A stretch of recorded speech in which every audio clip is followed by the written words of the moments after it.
এখন আমরা সবাই আমাদের দেশের গুণের কথা বলবো।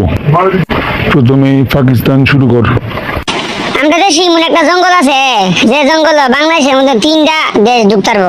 আমরা দেশে এমন একটা নদী আছে, যে নদীর মধ্যে বাংলাদেশের মতো 3টা ডুব পারবো। আর আমাদের দেশে এমন একটা সুন্দর একটা পতাকা আছে, যে বাংলাদেশে পেশায় মালি তারবো।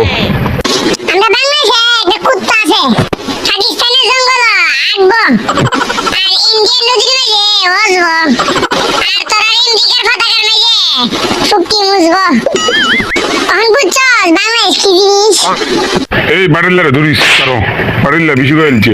বাগি বিজি করে লিখবি কথাটা। এই যে ধর বাংলাদেশে। ওরে দৌড় দৌড়। এরকম দারুণ দারুণ ভিডিও পেতে আমাদের চ্যানেলটি সাবস্ক্রাইব করুন এবং পাশে থাকা বেল আইকনটি অন করে দিন। ধন্যবাদ।